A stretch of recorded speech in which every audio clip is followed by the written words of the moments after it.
Un des points, je pense, qui fait la différence, puisque c'est la deuxième année, même la troisième année qu'on a une médaille pour le Cantal jeune, c'est qu'on travaille en lait entier. Du coup, on a cet aspect crémeux qu'on va retrouver donc sur nos fromages et sans doute moins sur d'autres.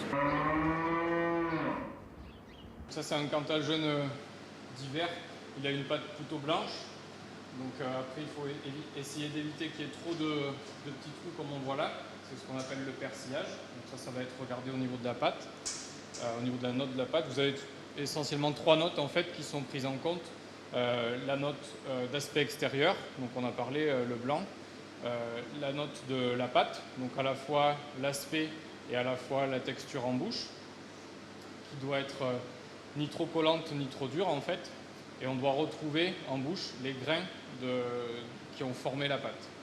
Et après, donc il y a une note de goût bien sûr, c'est la plus importante.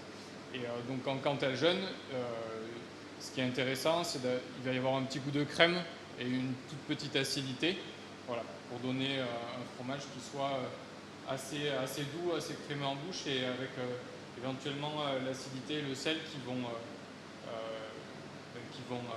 éveiller un peu tout ça, quoi, on va dire. La première, donc bien sûr, c'est emprésurer le lait, ce qu'on a vu tout à l'heure. Donc ensuite, ce lait va être décaillé. On va casser le lait pour en extraire le sérum. Et avec ce qui reste, donc avec la partie solide, on va le mettre sous une presse et on va alterner une phase de retournement et de découpage, toujours pour faire partir un maximum de sérum. Une fois qu'on a fait ces étapes-là, donc ça dure à peu près 3 heures après la fin de l'emprésurage, là on va laisser la tome maturer, donc les bactéries lactiques vont faire leur effet, elles vont acidifier la tome jusqu'au lendemain. Et le lendemain, donc on va broyer et saler, et on va saler ce qu'on appelle dans la masse, c'est-à-dire que vu qu'on a broyé la tome, on obtient des cosses à peu près comme ça, et on va pouvoir mélanger du sel et incorporer le sel à la tome. Et ensuite, dans l'après-midi, qui suit le lendemain, donc, on va pouvoir mettre en moule et presser sous la presse. Donc pas le presse-tome, mais l'autre presse à côté, la presse à vérin. Et là, ça va y rester 48 heures et il va y avoir à nouveau une phase où on presse à nouveau de plus en plus fort en tournant le fromage. Toujours, l'objectif, c'est toujours faire partir encore un peu de sérum. Et ensuite, après ces 48 heures, les pièces elles rentrent en cave et là, l'affinage va commencer. Et là, donc, on a vu, donc, pour un jeune, il faut entre 30 et 60 jours d'affinage, un entre-deux entre 90 et 210, et un vieux plus de 240 jours.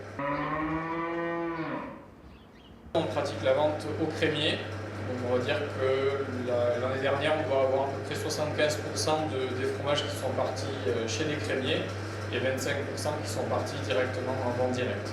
On ne fait pas de marché, on vend sur place, par correspondance avec le système de drive. On fait juste 2-3 foires dans l'année. Et ensuite, c'est des crémiers. On n'a pas un semi-grossiste, mais sinon, c'est essentiellement avec un seul intermédiaire entre nous et le consommateur final qui est le crémier.